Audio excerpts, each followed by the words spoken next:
Hey folks, Sharon here, and in this episode, we're going to talk about how to crush your business goals for 2022. Let's get started.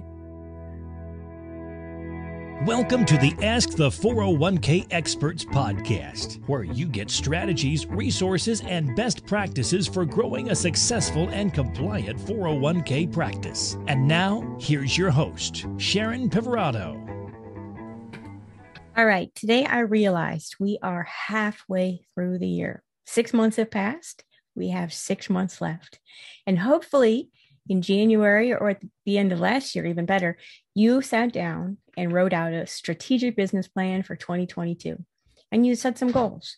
Maybe you used the annual goal setting worksheet that's available in the resource library on 401kbestpractices.com.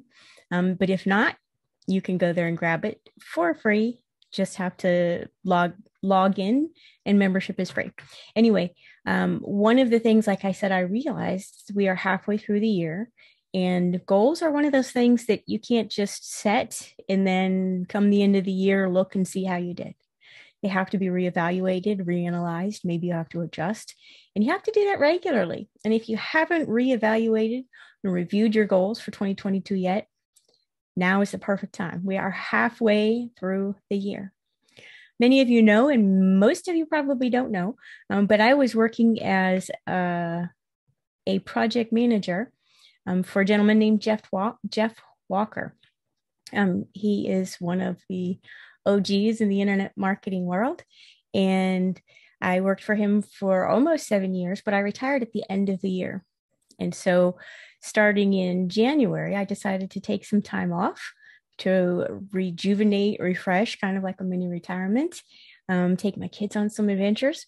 But now that we're halfway through the year and my business is the business that provides for my family, it's time to get serious. And I think any business that you have that you expect to be a revenue generating business, you have to run it like a business and not a hobby. So today specifically, as I sit down and work through this goal setting worksheet, I encourage you to revisit your goals. And if you haven't set goals for 2022 yet, now's the perfect time. Do it with me. One of the things that I think is super important to look at when setting goals is that you identify both the long-term goals or initiatives to accomplish in the next 3 to 5 years, as well as those short-term goals. How about just between now and the end of the year? How do you want to wrap up 2022? And then I also encourage you to look at 4 general areas. The first area is service, goals related to improving customer satisfaction and customer retention. To me, that's the first and most important goal. It's so much easier to keep a client than it is to get a new client. As you know, being a financial advisor, it hurts to lose clients. And every new client that you get, it seems today anyway, is harder and harder. So service is one of the first areas. The second is impact, goals that focus on giving back, maybe charitable goals or participant focused goals. The third goal, and super important, obviously, is a revenue goal, profit and revenue, typically increased by a certain percentage. And then growth goals related to the growth of your practice. Maybe it's identifying number of clients that you want, number of new team members that you want, whatever it is, goals for growth for your business. And it's also super important that you make those goals SMART goals. And almost everybody has heard of that acronym SMART, but if you haven't, S stands for specific. They need to be concrete, not abstract, and highly detailed. M stands for measurable. Put a figure or value to them, such as a dollar amount or percentage.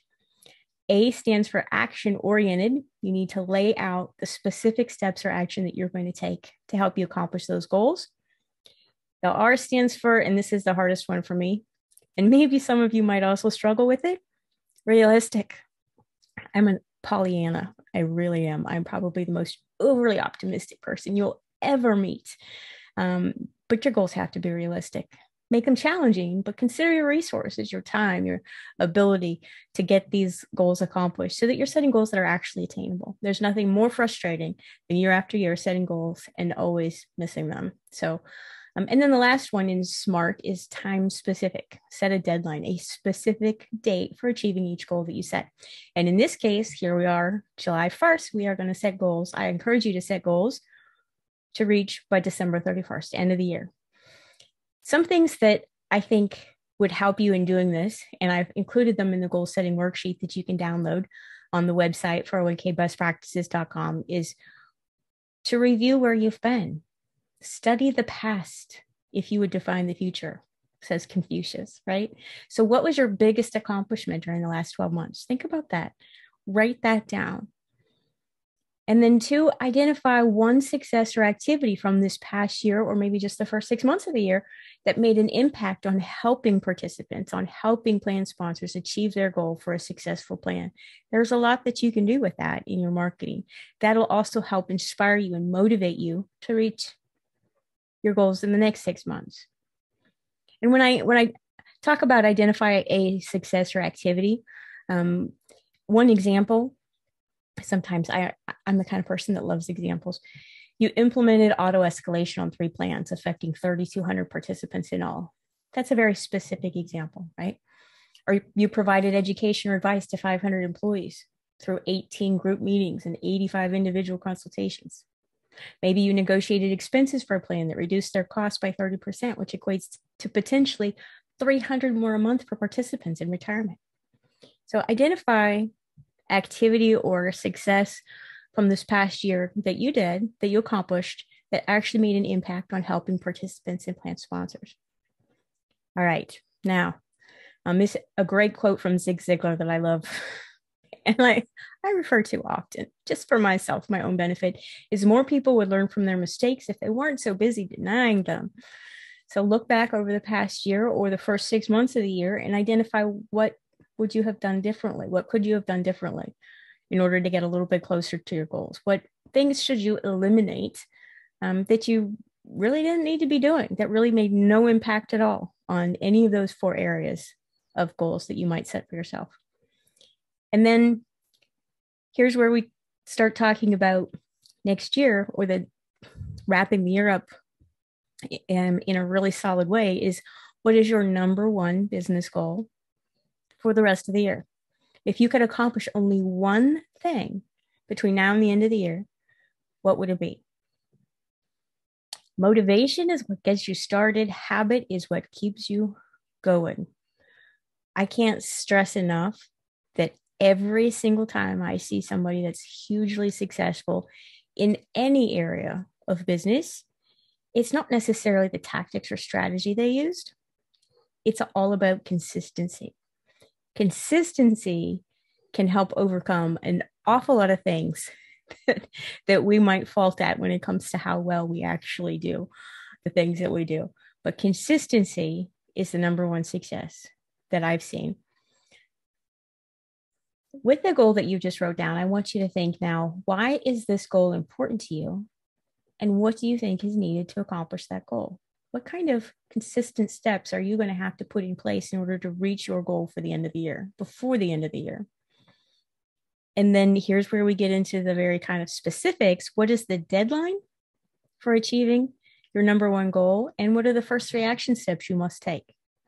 Now, this is something, if you're listening to this podcast in the car, or you're watching this YouTube video and you don't have the worksheet, think about them.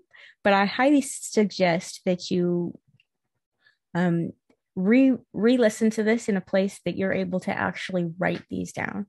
I think setting goals is one of those exercises that you have to put pen to paper. You have to hash it out. Sometimes what you think in your head sounds great. Once you see it on paper, it's not that great.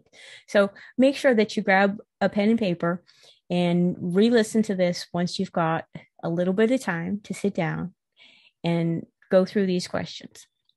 Now, in the goal setting worksheet that I've put in the VIP resource section of the website, completely free to access, additional pages are in there that include identifying the specific goals, the SMART goals for each of the specific things. Identify a specific service goal you have, a specific impact goal, revenue goal, and growth goal. Growth. Why is it a tongue twister? Say that 3 times fast. a specific growth goal that you have. And make sure that you answer the questions on why that goal is important to you, the date that you want to achieve that goal, and 3 action steps to take. So that's it. That's all I have for you today. If you want to get that worksheet we just talked through, along with a ton of other great resources, head to 401kbestpractices.com and click on the free resources link at the top of the page. If you like this episode, be sure to subscribe in iTunes so you never miss an upcoming episode. And thanks for listening.